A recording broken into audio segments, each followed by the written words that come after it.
Veronica.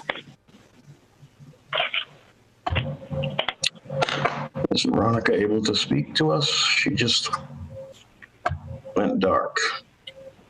Mic is off.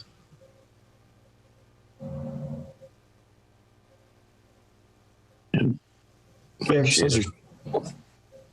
You should be able to turn her mic on, Jim. Yeah.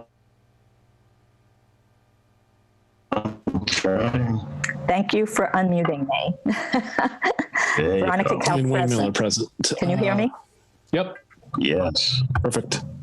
Please join me for the Pledge of Allegiance. Real quick.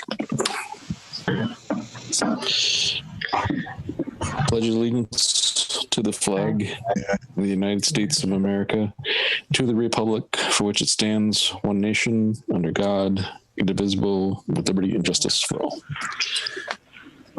Okay, so the meeting is being recorded by Hartley and team, so thank you for that. It's also going live, correct? That is correct. Okay, perfect. Chairman's additions, deletions, I don't have any. Jim, I don't think we came up with anything requiring anything else. Public comment period, I don't think we'll need that tonight just because this is strictly for budget purposes, so we'll skip that one if everybody doesn't mind. So let's get right to the budget summit. Does the Finance Committee have to call their meeting to order too? I don't know how many members we have of the Finance Committee on. Let's see if Steve can unmute. There's Steve.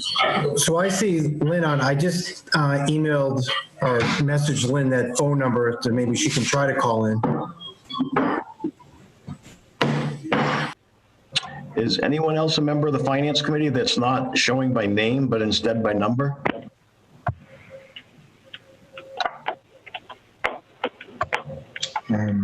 So I think we only have Steve and maybe Lynn if she's able to check in with us. Okay, so that's not a quorum. Nope, Okay. Does it have to be? it does not. Okay. Just checking. So while she's calling in, maybe we can get an introduction of the finance team because I think this is the first joint meeting we've had with Veronica. So let's see who's on it. So if you, at the agenda, Budget Summit, Section 2.1, the first bullet is introduction of the finance team. So the finance team very loosely is comprised of the collector treasurer, who is Anna Noyes, and she is on with us. Ask her to unmute. And Lori Plord, the town accountant, who's on with us. And Vicki Tidman, who is the assessor and is on with us. So those three and I spend most of the time early in the budget cycle working on the 5-year budget projection worksheets.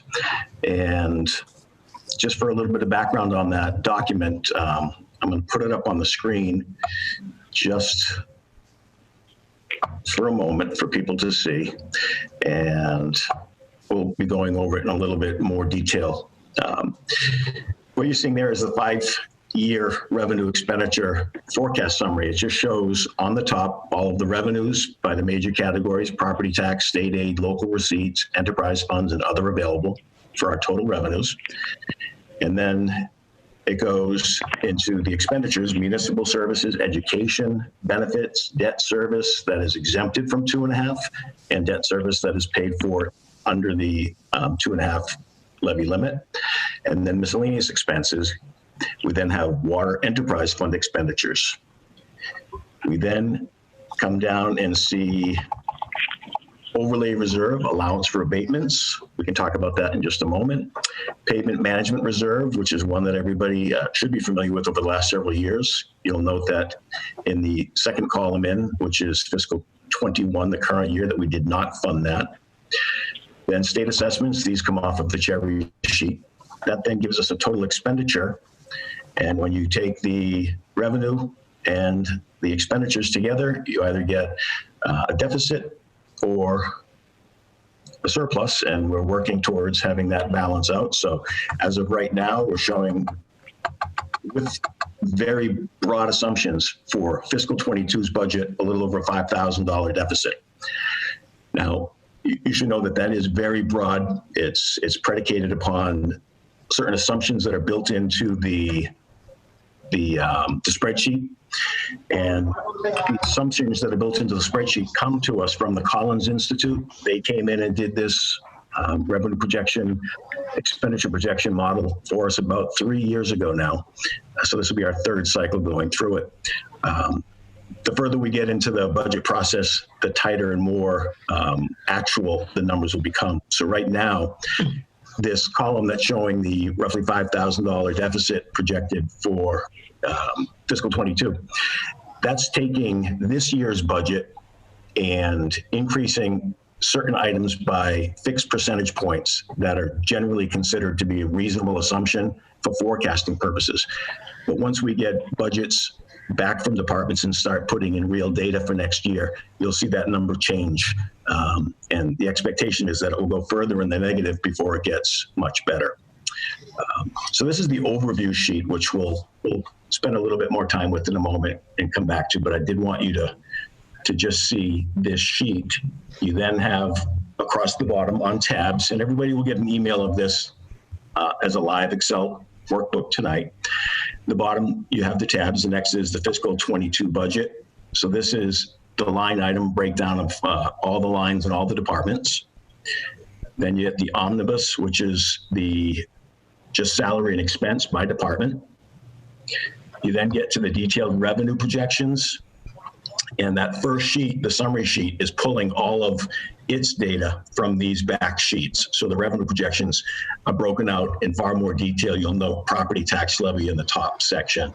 It shows what the prior year's tax levy limit was, a 2.5% increase. If there are override funds to be included, new growth, and then debt exclusion for the schools, and some minor debt exclusion for general government projects that have been previously authorized. You'll then see state aid cherry sheet, estimated local receipts, and it allows you to again, at this point, start with certain assumptions. So you'll notice, if I'm able to highlight on a cell here, let's see, we've got,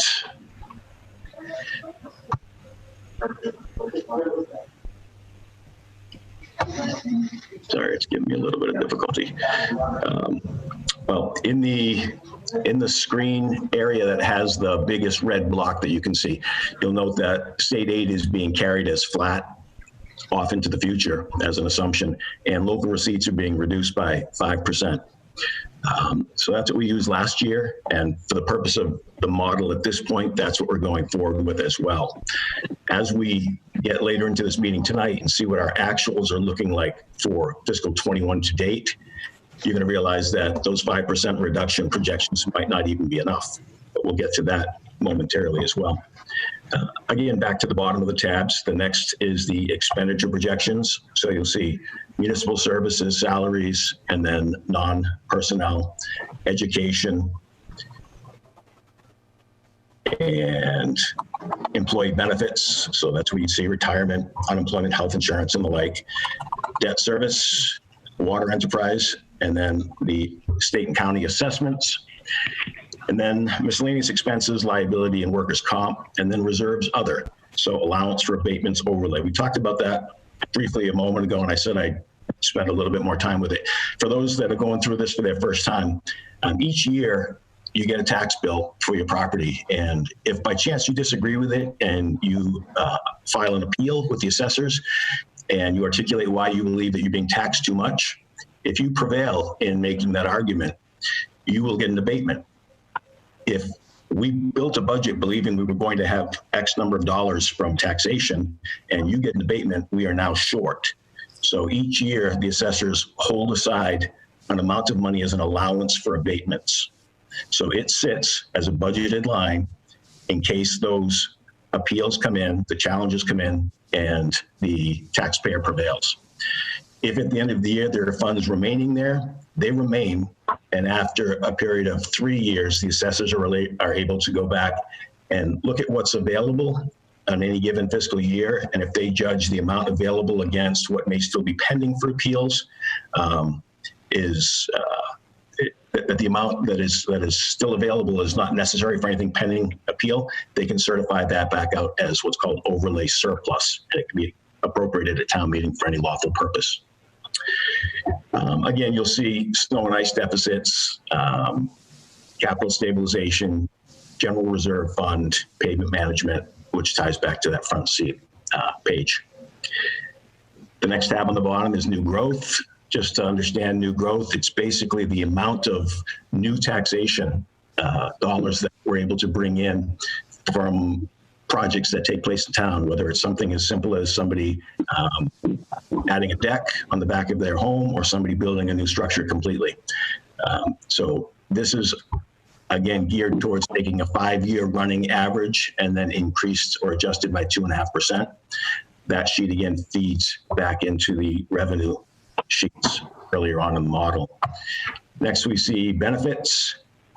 And benefits, again, there are projections built in. An example, the cell that I'm highlighting there, that 10%, that's a 10% projected increase in health insurance. We have no idea what that's really going to be.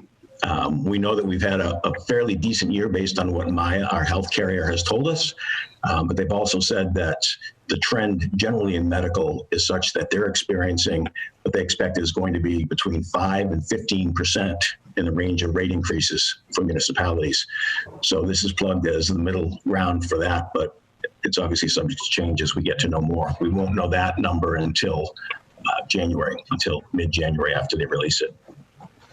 The next two tabs are debt and debt detail. So this is kind of a 10,000-foot view, and then you get the more detailed breakdown that runs out over the life of each particular borrowing.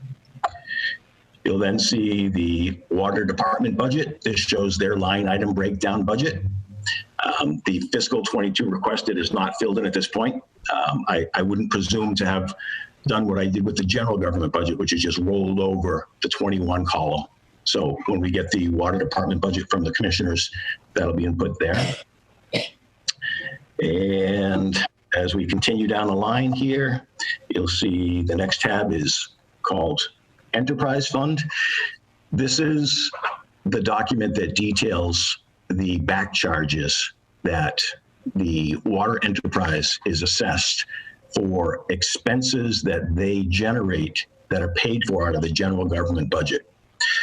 And the way this is structured is you take the water department budget as a percentage of the overall town budget, and that percentage is what you see up in the second line, 10% last year. And then you take 10% of certain expenditures that are in the general government budget, like when you come down to admin costs here, accounting, assessing, selectmen, legal, treasurer, collector. You take 10% of those budgets, and the projected expenditure for fiscal 21 you'll see was $50,999.36. The ones down in the next section, water department benefits and insurance, those are close to actuals, as close as we can get. We know how many employees exist in the water enterprise and how many of them are on insurance and what plans they took and what the cost per plan is. So those are able to be tailored pretty closely. And then the workers' compensation, general liability, professional liability, property, excess liability, and auto. Several years ago, those were being run as percentages, but over the past couple of years, we've gotten away from that and gone to the actuals. We get a breakdown from our insurance area that shows what vehicles are tied back for the auto policy to the water department, as an example. So at the bottom of this page, you get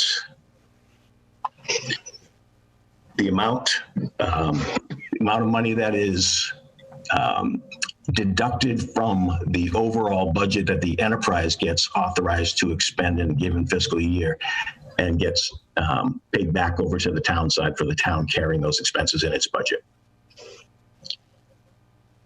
House one, this is, again, a placeholder. It's a little bit of a misnomer. The state budget that first comes out from the governor is called House one. It's not called Governor one. So when we see House one come out for fiscal 22, all of that data will be input in this tab.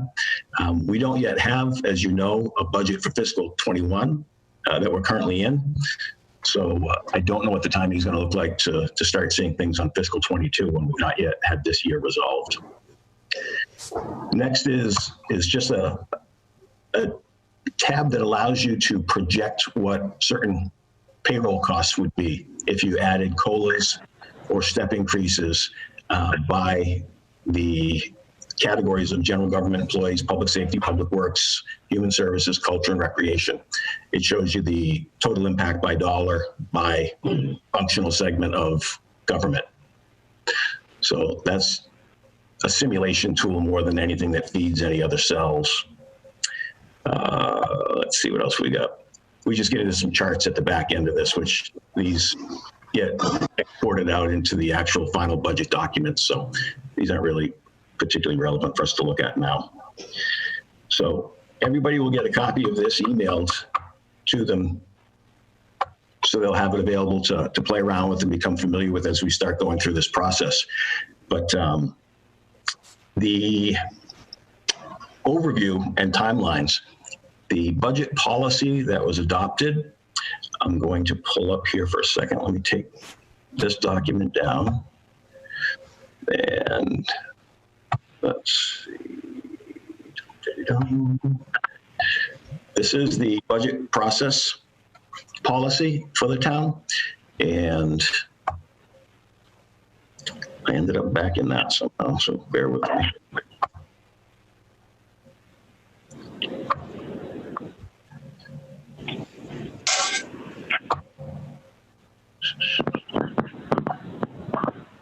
All right, so the budget policy was adopted about 3 years ago now.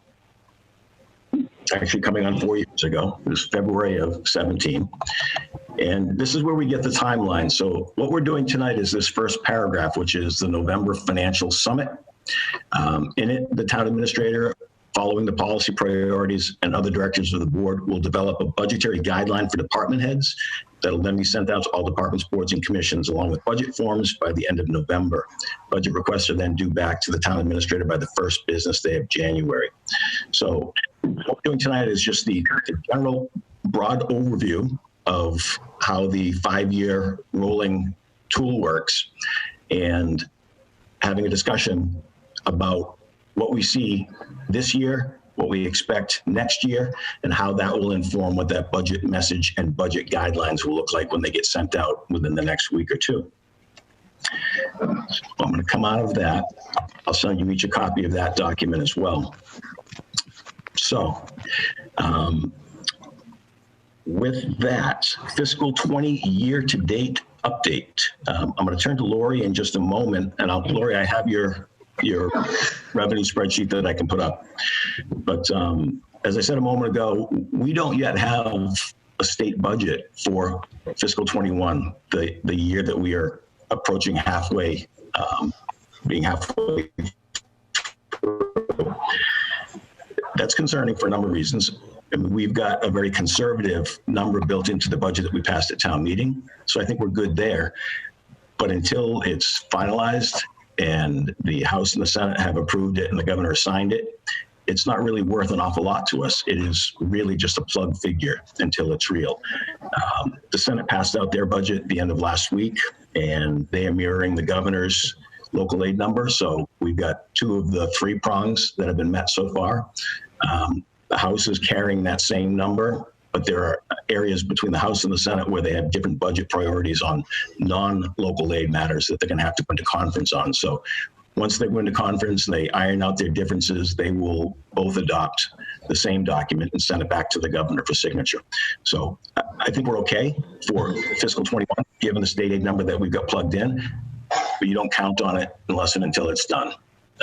Just a further caution. Even after the state budget is approved, you don't have a guarantee that even though you built your budget using those numbers that have been approved by the House, Senate, and signed by the governor, you have no guarantee that they're not going to cut it mid-year. There have been, in my time working local government, there have been 2 occasions where mid-year the governor has employed what are called 9C cuts, where he has the discretion to go in and cut the budget for fiscal emergencies. So if we get halfway through the year, 3/4 of the way through the year, and something extraordinary occurs that leads the governor to make cuts, we have no recourse at that point. We've got to just reassess and figure out how we're going to make things balance for whatever is remaining in time for that year. So in terms of where we are for our revenues that we projected, as you saw moments ago on the tool, we were looking at level funded state aid, and we budgeted for 5% reductions in local receipts. I'm going to put up a spreadsheet now that I just received last night, I think, from Lori. So Lori, do you want to just kind of walk folks through this one? Sure. This shows our local receipts. As you can see, that's in FY20. It shows the budgeted amount versus the year-to-date received and what the percentage difference was. And we definitely ended up a lot better than we thought we were going to. For a while there, we thought we were going to end up a couple $100,000 down, but we only ended up being around $87,705 in deficit of what we budgeted. Although this year is not looking so good so far. We're 33% the way through the year, and we've only collected 18% of our local receipts. So I'm not sure if we'll be so lucky, but I think we were able to offset our revenue deficits with the spending freeze. We were able to leave around 600,000, a little over 600,000 in the budget in expenditures to offset the deficit in local receipts, local aid, and the deficit in the indirect costs. So we didn't end up with a deficit we have to make up. We should end up with a small amount of free cash. We'll see what DOR comes back with. We submitted the balance sheet and just waiting to hear if DOR has any questions. So again, just to highlight the part that's, I think, most operative for us now is looking at the last three columns: fiscal 21 budgeted, fiscal 21 year to date, which is July 1st through the end of October, and then what it represents as a percent of budgeted. As Lori said, we're at this point in time, we're 3 months through the year, and 11% on excise. Lori, how does or Anna, how does the timing work out on excise? This might be misleading us, right? Hold on, I had to unmute myself. No, we have all the excise commitments to date out. We moved everything pretty much to the next phase, so the collections should be pretty accurate as of as of right now. Probably Vicky could chime in on it too. Vic, you have something to add there? No, I'm not sure when you're doing this, if you're going with the fiscal year for the collections on the motor vehicle, or because we run it on a calendar year, right? Right, so you haven't even sent out 21 yet, I believe. This is right. Just what we've collected so far is prior year's motor vehicle. So it is a little misleading. I believe you send out the commitment for 21 in December, correct? No, usually goes out in February. In February. All right. So then we collect most of our motor vehicle for 21 between March and June. Yeah, correct. And that's the point I was making. While it looks like we are in pretty bad shape at 11%, we obviously don't get the money until we ask for the money to be paid. So to simply state it. But the rest of the numbers aren't looking particularly strong either. The ones that are running at a high percentage, unfortunately, are the ones that are relatively small numbers to begin with. So why is this important? Well, it's important because this is a year that we're coming on halfway through. We budgeted conservatively, and we're not even meeting those conservative numbers at this point. So as we start to talk about next year's budget, even as the model is currently showing a projected 5% decrease, that may well not be enough of a decrease, might not be a conservative enough estimate on local receipt revenues. So as we see more data coming in and this sheet gets updated, we'll be able to tie into what we're going to plug into the estimated receipts for local receipts for fiscal 22. But there is an important interplay between them, and I just wanted people to have, excuse me, to have eyes on this sheet. So I'll take that one down for now. Lori or Anna or Vicky, did you have anything to add on that one? No. No. Excellent. So 21 assumptions going forward is the next bullet. And absent clarity from the state, there's a big unknown in terms of what our budget looks like. And bless you. And then looking at what we just viewed on the year-to-date revenue for local receipts, we can see that it's trending in a troubling fashion for this current year, which means we'll need to reduce projections for 22 all the more. So when we look at the overall budget spreadsheet that we had up first, I can put in, as I did, I just rolled over this current year's fiscal 21 budget into the 22 column, and with several assumptions, again, level local aid and 5% cut in the local receipts, we're about $5,000 out. Now, that in itself is pretty misleading. I mean, the data is only as good an indicator as it is up to date. And a great example is there is a 3.5% increase plugged into that spreadsheet for education. We haven't seen just a 3.5% increase over the past several years.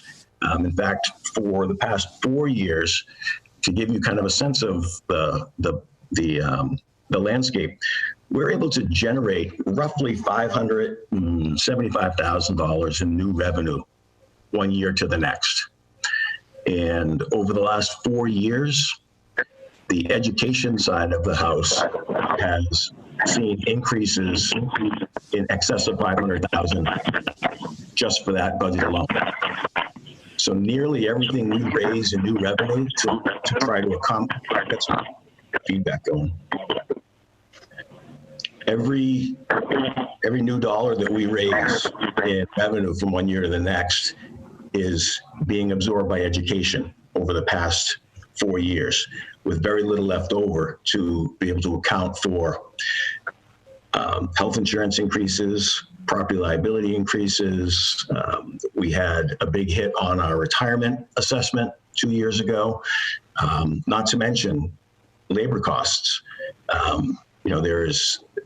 This will be year 2 in fiscal 22. This will be year 2 with no raise for employees built into the budget. Now, the fiscal 20 budget that just closed last June did have a raise built in, 2%. It was modest, but that's what was authorized by the select board, supported by the finance committee, and adopted by the town meeting. Unfortunately, at the end of the fiscal year, those contract agreements had not been negotiated to conclusion, so that money closed out to free cash. So this current year budget does not have raises built into it. So to have your head around that picture, if we know that state aid is going to be at best flat, and we know local receipts are going to be probably not conservatively enough budgeted with a 5% cut, but have to go deeper, we're going in the wrong direction. So education is going to be a very difficult conversation this year, because we're going to generate, again, in excess of $500,000 in new revenue. There needs to be, I think, an earlier and more deliberate discussion about what a reasonable revenue sharing between education and all else looks like. And I don't know, Lori or Anna or Vicky, do you have any thoughts on that? You guys have been here, at least Vicky, you've been here longer than I have, so. Lori, anything? Yeah.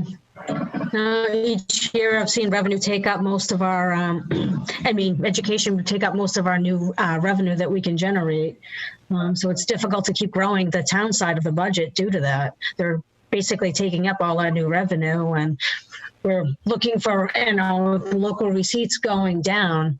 It definitely doesn't look good for the next year or two.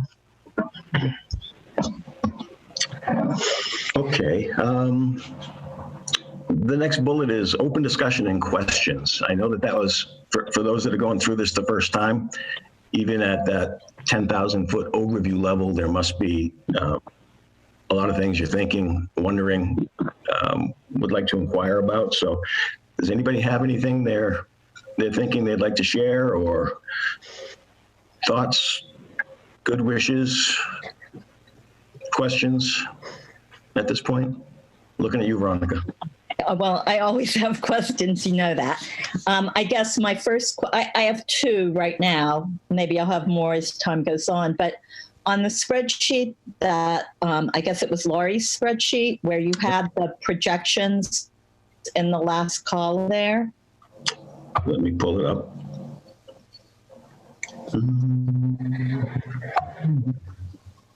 It came up with the 18%, blah, blah, blah.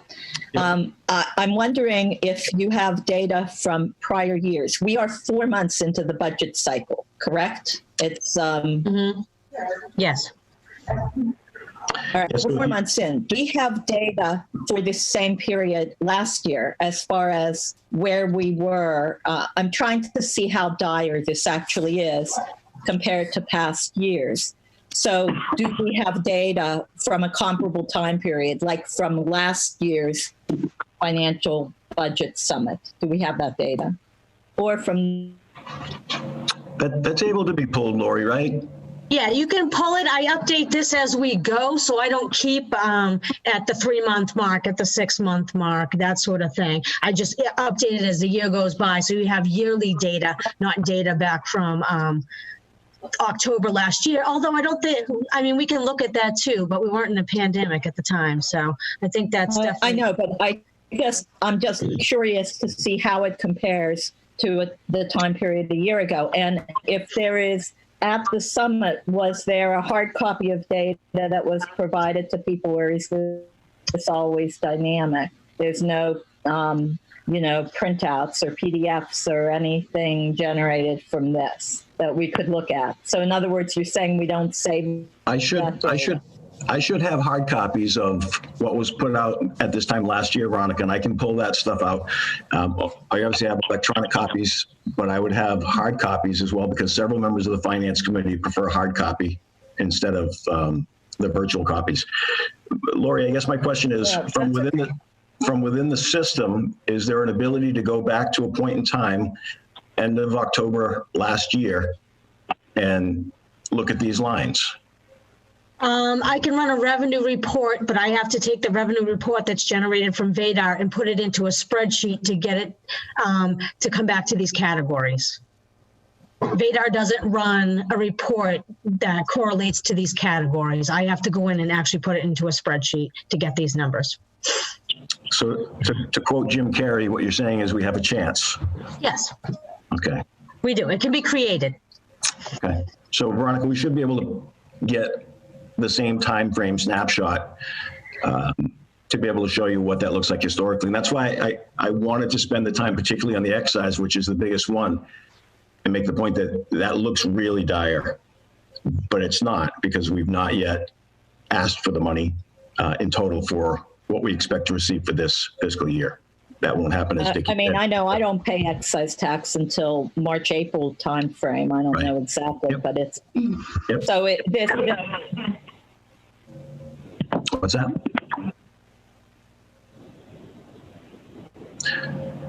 Veronica, are you frozen? I think Veronica's frozen. Am I frozen? I'm gonna take that one down. I can't see you guys. What other questions do folks have? Veronica, we can hear you, although we can't see you.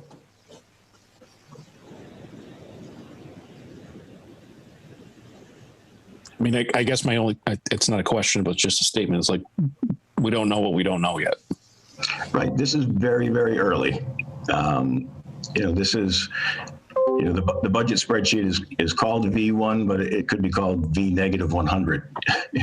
It's that early on.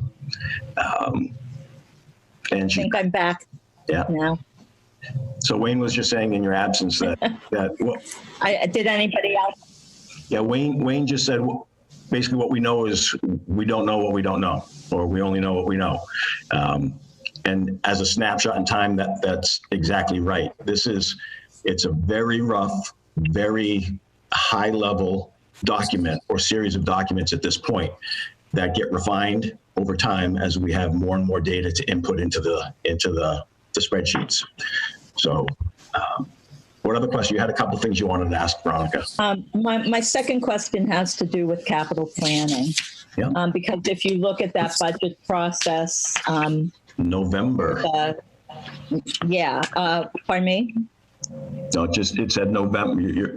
You're right. The other day you mentioned to me that you believed that it said November that the capital request should have gone out, and they have not. It says that capital improvement planning process begins in October. I don't think we know yet. I don't know if we have the entire capital planning committee appointed yet, but we should get that done because in November, the request form should go out. And in December, capital should meet with department heads according to this process. That is correct. I think there's an important editorial note at this point when we talk about capital. Unfortunately, it's very much like in our own homes when the choice is to pay the mortgage and the fuel bill and hope the roof lasts another season. Capital, the way the policy is drawn up, is fed its revenue from free cash. And as Lori just said, with closing out last year, the impacts of what people were feeling in their budgets at the end of the fiscal year. So March COVID through June, we were down on our local receipts. So we were able to make up for that by having a spending freeze in place. And in fact, may generate a positive balance at the end of the year, which would become our free cash. That little number of free cash has a lot of people that have their hands in it. If there is a snow and ice deficit, it is historically a free cash article at the town meeting. If there are to be capital items, that is a free cash article at the town meeting. So while I think it's important that, as you say, the committee be fully staffed up and appointed and that the process get underway, I think there needs to be a very realistic look at the available revenues on the table and whether or not capital is going to be as robust this year or even perhaps next as it has been in the past. So that's just my editorial comment. There's a lot between now and town meeting that could color that. I guess I just have a question, and I mean, this kind of goes back to what Veronica was asking for. I know she was looking for more of hard data with actual numbers, but we're sitting at 18% right now, correct, according to that sheet that you had pulled up? Yep. Where do we usually see us about this time, same time last year as a percentage? I mean, it goes along to Veronica's question without seeing the hard data, but is there a percentage you usually see as that? Because we're talking, first quarter of the fiscal year at 18%. We should be at 25% right now. Well, it's actually worse than that because it's 4 months through, so we should be. That's reflecting 30%. What we said to Veronica a little bit ago is that we can create that. Lori said that she can have our financial software spit out that data. It just needs to be formatted in this form to be able to show this point in time last year. The system doesn't generate it organically. But I don't think you can, by this point, we weren't in a pandemic this point in time last year. So comparing it, I mean, it's only going to show us how bad off we are. And looking at a trend, if you're saying we should be at 30%, then we're really going to fall short if the trend continues you know. Yeah, and I'm not suggesting, Steve, that we should be at 30% because again, the largest, pop that up again, the largest number in that whole spreadsheet is the excise, and we don't even ask for it yet. So that's where sometimes the percentages get in the way because people become understandably fixated because it's an easy thing to understand. And yeah, but that should be year over year, the same thing, right? sure. Yeah. Yes. So we'll Lori's cringing right now and we can't see her because she's not on video, but we'll drill down and get that. I think that would be good for, you know, follow-up meetings, is just show us year over year, another line, you know, another column, put where we were, you know, for year over year. Yep. Somebody's dog's barking. That would be mine. What else are we thinking, Veronica? You have some more thoughts at this point? I know it's early in the process and this is your first real kind of exposure to the breadth of the thing. I guess Wayne and I haven't talked. I mean, at what point do we, the Board of Selectmen, come up with policy priorities and any other directives for the budget? Well, that first paragraph that we're actually functioning within tonight would be the next section, the last bullet, the first attempt at having that discussion. Seek direction from the Board of Selectmen regarding the fiscal 21 budget memo. That should say 22, excuse me. Budget memo. So I'm not expecting that you have anything formulated and crystallized tonight, but over the next couple of meetings, Right. I should hear from you that I think it's very important that we do fund education at as high level, or that we take a harder line on that this year, or that, you know, raises are something that are important, or health insurance is something that we should, you know, look at doing a joint purchase. Those types of policy directives that translate as they filter down into the real numbers in the spreadsheets. It makes me want to go back and look at what Rob Templeton presented that first meeting in November to the Board of Selectmen. Yeah. He came in and presented, which I just want to look at that again. Sure. Yeah, I would as well, because I think obviously that's the biggest chunk of our budget we need to do. And I know Pepperell is going to push back hard on education this year because it's never a zero-sum game. It just continues to grow and grow and grow, and you can only get blood from the stone for so much. So I think we need to take a hard look at their spending because it is, just in my opinion, excessive at times, and really need to get it in. And we have no idea what is affecting their budget this year because I know they cut buses. They've had to reshape how they're spending everything. So I'd be interested to have another meeting with him in the near future to see where their head's at.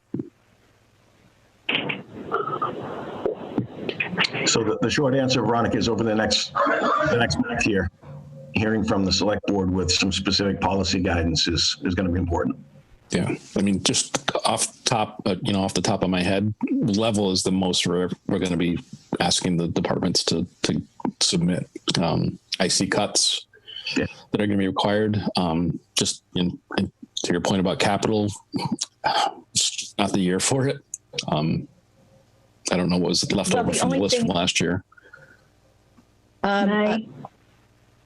As far as capital goes, I think we do need to keep that in mind. That's the future of the town, and our, our fire trucks, police trucks. I'm not saying to ignore it. All of that. I think we need to keep that in mind, and I know that MMA recommends something like 10 to 15% of a town's budget be available for capital expenditures. Yeah, I'm not saying to ignore it. It's just what's left from the list from last year, or if there's something new that is required that, I don't know if there's a fire truck that's dying or something like that, but if there is ones that are on there, but there are things that department heads felt strongly about as far as replacement. Yeah. And now's the time to make the argument. And we have to make the tough decision whether to do it or not. Right. So I think that the capital plan needs to be in place, looking at what's there, looking at the 5-year projections. So Jim, to that, do we have to reappoint the committee?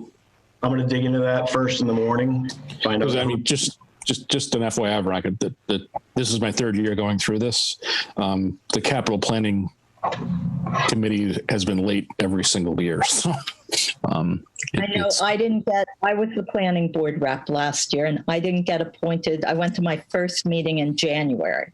And I was the Board of Selectmen rep 2 years ago. And that's exactly when we started meeting, was in January. So it's typically late because whoever was on it, it's out of their mind, out of sight. So it's something that's just not thought of. We need a planning board rep. A finance committee rep needs to be appointed for this year. And I think 1 at large, if I remember. So Jim, if you can dig into that prior to our next meeting, we can. And I think it's up to date in the town clerk's webpage as far as who is on the committee right now. I'm pretty sure that's up to date. Okay. Any other questions? I know it's, again, sound like a broken record, but it is early, and this is very, I don't want to say generic data, but it is, I mean, it's built on several assumptions that are going to be fine-tuned as we go along. So it is only as good as it is at this point. So we probably need budget discussion on our agenda for the next every meeting going forward. Moving forward, the policy actually contemplates by February having joint finance and select board meetings regarding budgets department by department. So that's going to come quicker than we think.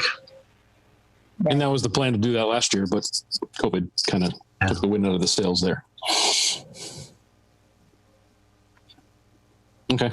Anybody else on the call have any questions or comments or concerns?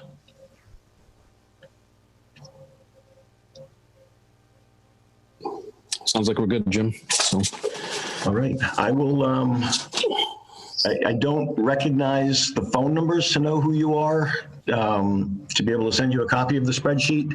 But those members of the Finance Committee and Mr. Templeton, our school committee rep who couldn't be here this evening, and obviously Finance Committee members and Select Board members, I'll send that out tonight before I head home. Okay, good. All right. All right, excellent. Lynn, What's that? just put something on the chat. Will the Finance Committee be getting a report when you receive? There's something on the chat from Lynn, and I know she isn't able to talk, so maybe check that, Jim. Yep. Will the Finance Committee be getting a report when you receive them? I'm not certain what report you're talking about, Lynn, but everything we've shown tonight will be going out to the Finance Committee and the school committee rep and the Select Board. Okay. So the revenue document to date, perhaps she's talking about the year to date, year over year on revenue. And if that's what you're talking about, Lynn, yes, you'll have a copy of that as well. Okay, great. All right, well, thank you, Finance team. We'll be speaking again, I'm sure. So we'll move on to the next one, is Selectmen meeting minutes approval. Veronica, I see you sent out your updates. I have no issue with those additions. Okay. Jim, Yep, go ahead. did you see them? And I know I sent them to both of you because I didn't know if there would be time. Right. Yep. I've seen everything you sent through. I've printed hard copies of the original draft and then yours that came in with your thoughts on it. And there's nothing that I see in anything that you suggested that causes me any concern. It's more detail in some places than I'm used to seeing, but I don't think there's anything that's that's in any way inaccurate, or I think it's fine. So if you're good with, if Wayne's good with yours and you're good with yours, then we could move them as present the minutes by date as presented by Selectman Kell. Okay, can I get a All motion right, then? the one that well, can I just say one more thing? The executive session minutes. We're doing just regulars right now first. We'll handle the regulars. So I'm going to read the dates of the minutes. We have Selectmen's, and these are all open session. Selectmen's meeting minutes for June 30, 2020. Selectmen meeting minutes for July 7th, 2020. For July 14th, 2020. July 21st, 2020. July 25th, 2020. For August 4th, 2020. For August 18th, 2020. For September 1st, 2020. September 15th, 2020. October 6th, 2020. Oh, no. October 19th, 2020. October 20th, 2020. And those are all the regular session minutes that I have. Is October 19th in there? Yep. October 19th, the work session. Yep. I froze for a second there. Yep, October 6th, then October 19th, then October 20th, and then the end. So we'll have... I didn't review November 2nd. Was November 2nd in there? Nope. I didn't review that one. Yeah, I didn't put those on for now. Yep, those will be the next. All right. So the dates of open session minutes as read by the administrator, relying on Selectman Kell's track changes version, would be an appropriate motion if you feel inclined. I move that we accept the open session minutes for, should I read them again? June 30th, July 7, 14, 21, and 25, August 4 and 18, September 1 and 15, October 6, 19, and 20, all of 2020, as updated by Selectman Kell. There you go. And I will second. All those in favor? Veronica Kell, yes. Wayne Miller, yes.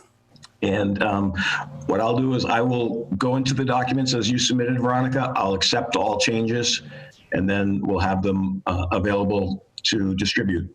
You both recall that we do have an open meeting law complaint regarding the minutes, and the response that you voted to give to the complainant and to the Division of Open Government last week was that on or before the 23rd tonight, we'd have these taken care of and be able to distribute them. So I'll get that done before I head home tonight.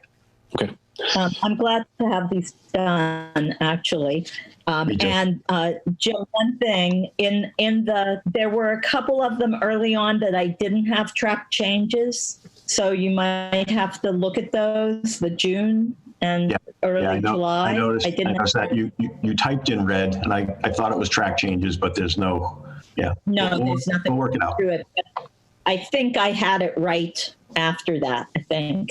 Okay. Anyway. And then we get into executive session, and there are executive session minutes for your consideration for June 9th, June 23rd, September 15th, and September 24th.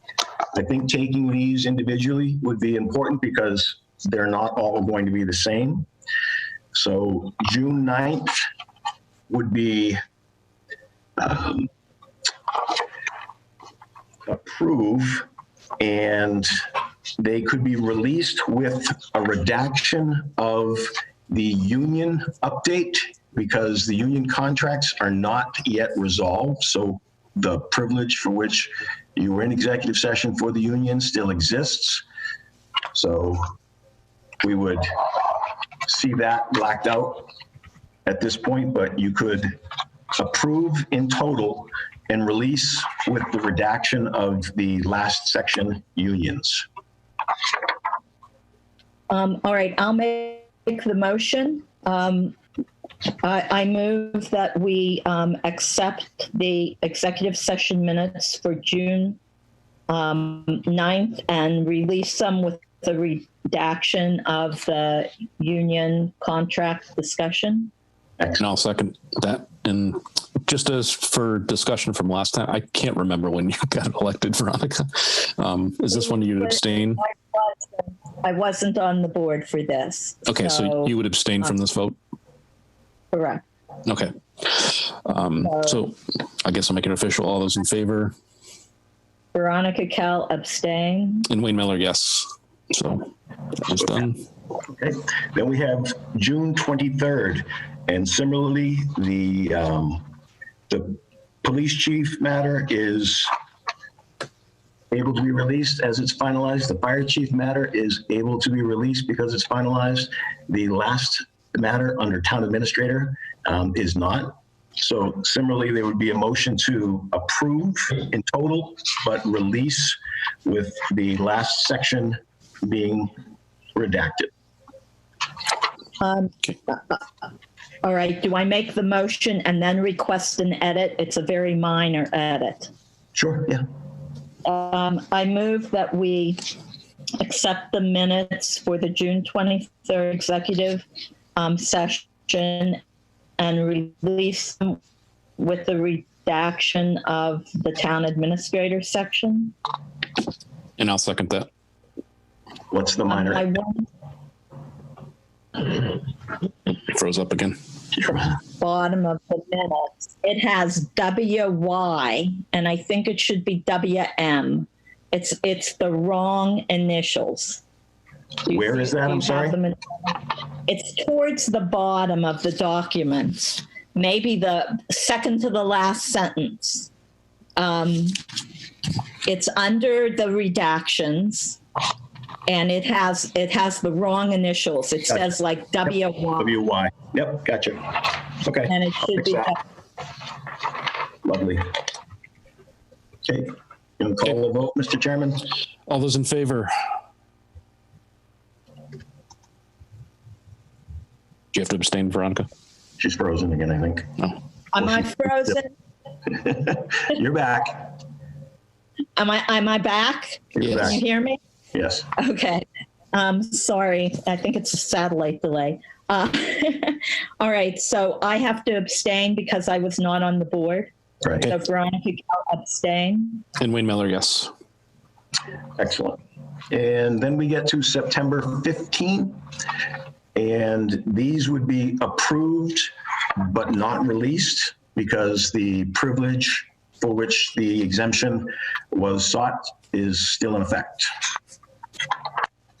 And did you get my updates for that, Jim? Yep. Made the changes that you had sent over. Okay. All right. So I move that we accept the executive session minutes for September.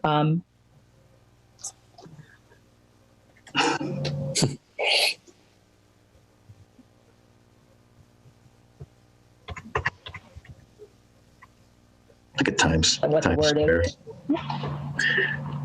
You were frozen again, so you said September 15th, accept and hold.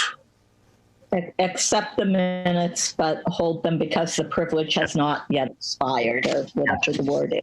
Yep. And I'll second that. All those in favor? Veronica Kell, yes. Wayne Miller, yes. And one more. Lastly, the 24th, I did get your comments and made the changes that you forwarded off.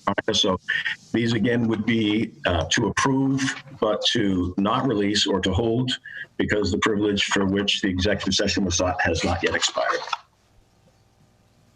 I move that we accept the executive session minutes for September 24th, 2020. but not release them as the purpose for the executive session has not expired. And I'll second that. All those in favor?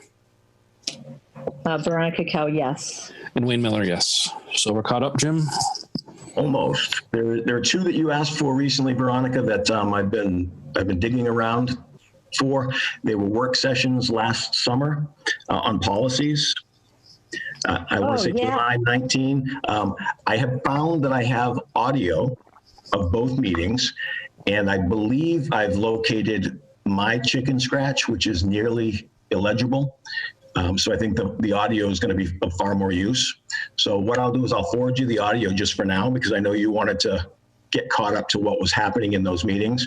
And then I'll construct the minutes off of the audio and have that for a meeting, if not the next, then the one after. Okay. But she's frozen again. Oh. I start saying, let it go. You missed Wayne's joke.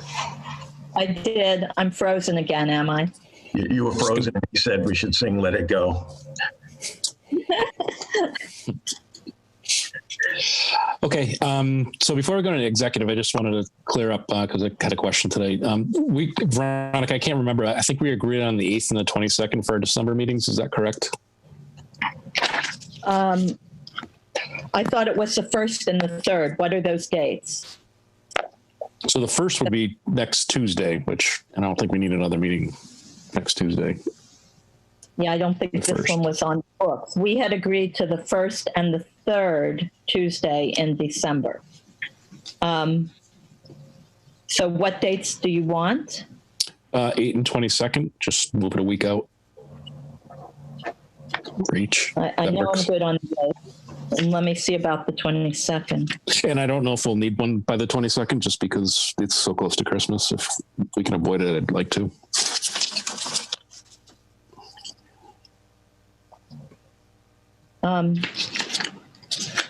Yeah, I'm good with not next week.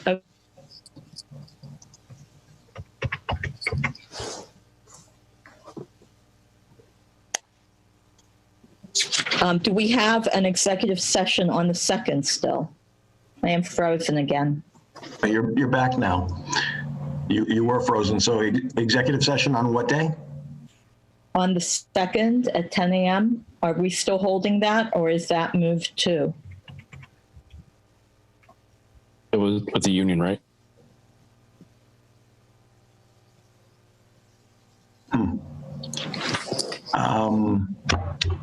Yeah, you and Bobby were supposed to come back with proposals. Yeah, I've not had any contact from Bobby. Let me reach out to him tomorrow and see if he's ready to go ahead with something as soon as that. I know that part of the information that you were looking for is found in the spreadsheet that Lori was talking about in our meeting earlier tonight, in terms of what our revenues are looking like, what the trend looks like. But again, it's not terribly useful because things don't come in nice, easy increments spread out over the course of the year. So I think it's important to get that year over year to see where we were at the end of it. Can you reach out to Bobby though, just because we'd have to post for next Wednesday if that's the case? Yeah, absolutely. Okay. Yeah. The other thing about, and I was also looking, Jim, from you for data or whatever information on what has been done in the past. Yep, I actually have that. I've got each file put together, and I wanted to ask you if you wanted to have copies made of each. Where are they? That's weird. They don't. Sounds like a green screen. I don't know. Of each file, or you want me to just leave them for you to kind of sit and sift through? Your call on how you best get it. So here's the thing. When I get back next week, I am either COVID testing or I'm quarantined. I got you. I will be returning to Massachusetts. So how about I scan them, scan each file and email it to you?